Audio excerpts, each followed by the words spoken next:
Hoje a gente vai embarcar numa jornada pelas palavras iniciais e que palavras de uma das obras mais importantes do século XX.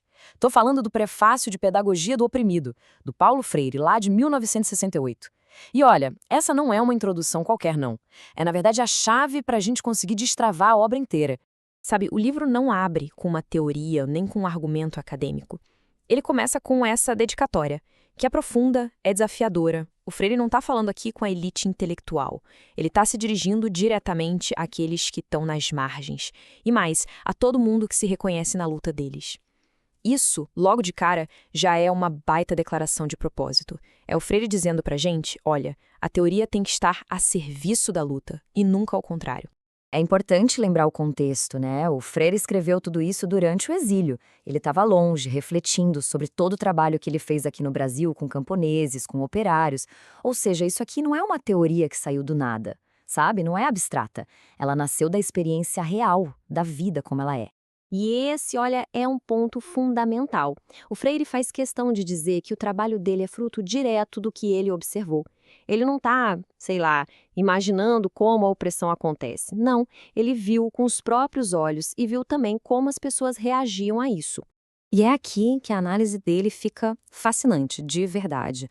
Porque no meio desse trabalho todo, que era para libertar as pessoas, o Freire se deparou com uma força totalmente inesperada, uma força contrária, um medo profundo da própria liberdade que ele estava propondo. E essa descoberta se torna basicamente a espinha dorsal de toda a investigação dele. Então, vamos mergulhar um pouco mais nessa ideia que parece não fazer sentido, né? Como assim ter medo da própria libertação? Parece um paradoxo total. Mas para o Freire, isso é uma realidade psicológica e é central para entender a dinâmica da opressão. Essa era a grande questão que o próprio Freire encontrava nos cursos dele. E não era tipo uma dúvida teórica de livro, era uma reação de gente de verdade, dos participantes com quem ele estava ali lado a lado. Ele precisava de qualquer jeito entender de onde vinha esse medo, senão o método dele simplesmente não ia funcionar. Pensa só na cena. As pessoas eram convidadas a analisar de forma crítica a própria vida, a própria realidade. E algumas delas respondiam com medo. Chegavam a dizer que esse processo de conscientização era perigoso ou até anárquico. Existia ali uma resistência inicial, sabe? Uma espécie de escudo contra aquilo que era novo e desconhecido. E aí que entra o conceito-chave do Freire, a tal da conscientização. E olha, não é só saber das coisas, estar ciente, é muito mais.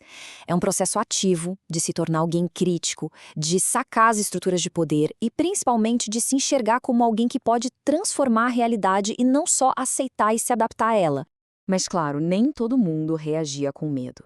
E esse depoimento de um operário é muito poderoso. Ele mostra que o processo de virar uma pessoa crítica não leva à destruição, muito pelo contrário, leva ao empoderamento. Perceber a própria ingenuidade, como ele diz, foi o primeiríssimo passo para a libertação intelectual dele. Tá, mas então, o que está por trás desse medo todo? Para Freire, a resposta é a busca por segurança. Mesmo que seja a segurança de uma gaiola que já se conhece, sabe? O status quo, por mais injusto que seja, pelo menos é previsível. Já a liberdade? A liberdade exige responsabilidade, exige risco, exige criar algo totalmente novo. É um salto no escuro.